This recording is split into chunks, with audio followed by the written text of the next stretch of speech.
In this video, I'm going to talk a little bit more about the benefits of posting assignments in Google Classroom.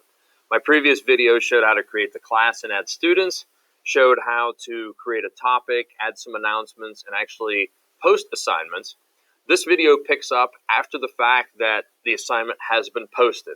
Students have been notified that they've been given the quiz.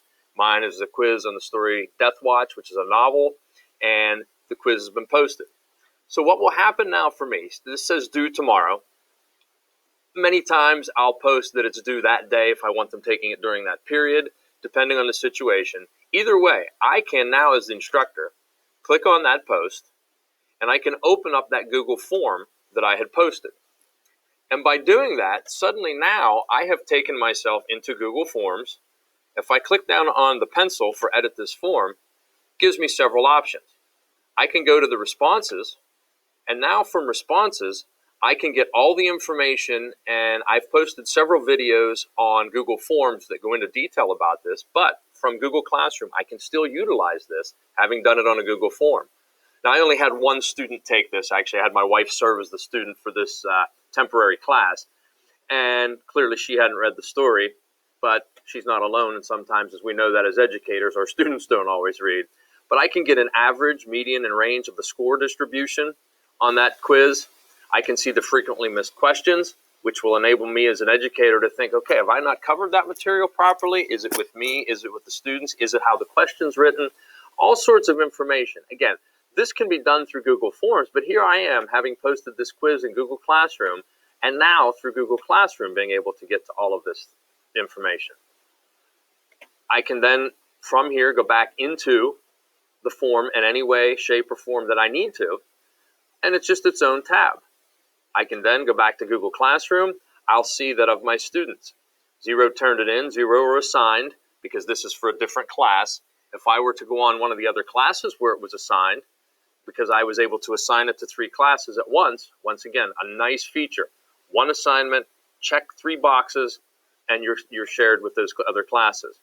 If I go into this other class, and I go into the same section, I'll go into my classwork, I'll see that the quiz was posted there. I can see here, 0 turned in, 0 assigned. Check in my All Things Google Classroom. Once again, in my stream, I have everything. I go into Classroom, or Classwork, I click on the quiz, and here I see that 0 were turned in, 1 was assigned. And sometimes this can be an interesting thing. My wife, not having done this before, just simply created the quiz.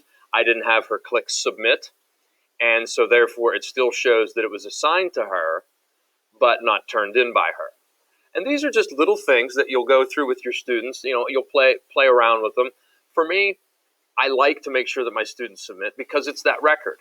I enter into our grading system a 0 if they didn't complete something. The student can come to me and say, Mr. Patrick, I took that quiz. Well, I can clearly come in here, click on it, and click on the turned in, where there are none, click on the assigned, and see, well, it was assigned to you, but you're not in the turned in list yet. Oh, then I must not have done that. So it's excellent for record keeping, not only just for grades, but the accuracy of who has and who has not completed given assignments. If I go back over to my Classroom tab, I'll just come into my Google Classroom intro, I can go to the People screen, and I can see that right now, once again, as I had mentioned in an earlier video, I can add students. Any student in the class would be listed there. One of the things I don't particularly utilize, but is available to you, is the grades. And where I had points possible for my quiz, I could enter grades into here. The list of students would come up with the points possible, and I would just, in a box there, enter the points that they earned out of that. We use a totally different program for grading at our school. For me, I find that this would be one extra step that I truly don't need. But in a sense, as a whole, and this is clearly a very basic series of videos, Google Classroom is just phenomenal as far as helping classroom organization, helping to stay electronically joined as far as grading. I can go to my Google form if I've entered that.